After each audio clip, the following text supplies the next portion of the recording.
বেগুনটা নিয়ে নিয়েছি, বেগুনটা গোল, আর এটা আমি গোল গোল করেই কেটে নেব। কেটে নেওয়ার পরে তোমাদের দেখাচ্ছি আজকে বেগুনের রেসিপি করবো একটা।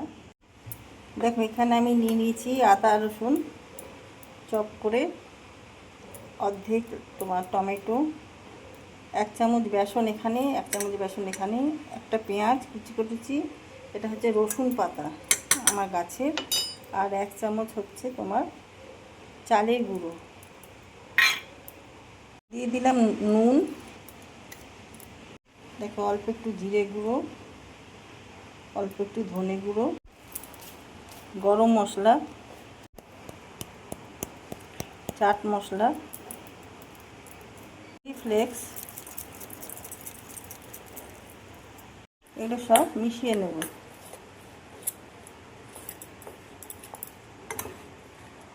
আর এখানে নিয়েছি একটা ডিম, হাফ লেবুর রস,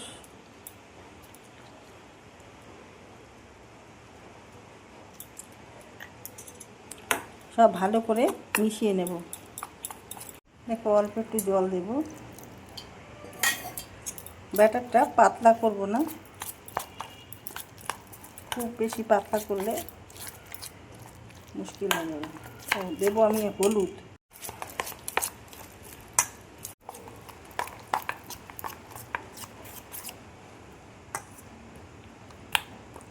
এইভাবে 5 মিনিট একটু রেখে দেব।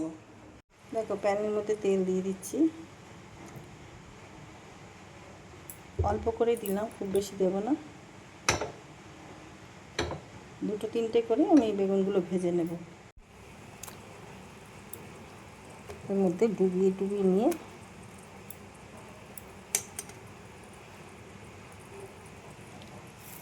সিম করে রেখেছি আমি আঁচটাকে,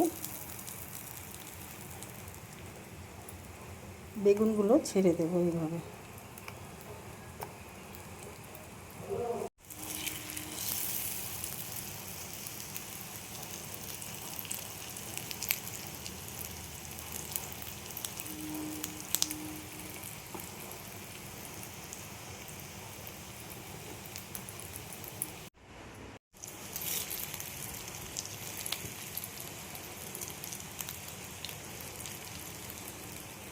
এইভাবে একটু ঢাকা দিয়ে দেবো আমি।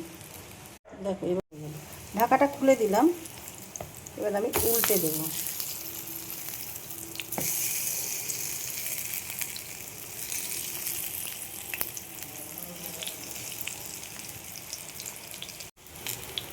দেখো একটু উল্টে পাল্টে আমি ভেজে নিচ্ছি। বেগুনগুলো ভাজা হয়ে গেছে, আমি এবার তুলে ফেলবো।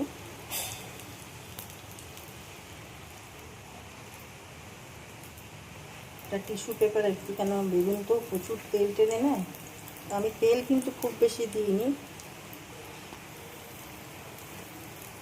দেখো বেগুনের রেসিপিগুলো আমার রেডি হয়ে গেছে। এর উপর দিয়ে একটুখানি রসুন পাতা ছড়িয়ে দিলাম গার্নিশ করার জন্য, আর এটা চায়ের সাথে খুব ভীষণ ভালো লাগবে, বৃষ্টি পড়ছে বাইরে। এটা গ্রিন চাটনি, পুদিনা ধনিয়া, আর এটা টমেটো সস। তো তোমাদের কেমন লাগলো লাইক শেয়ার কমেন্ট করে আমার সাথে থেকো, পাশে থেকো, আমার ইউটিউব চ্যানেলটাকে সাবস্ক্রাইব করে দিও। Thank you.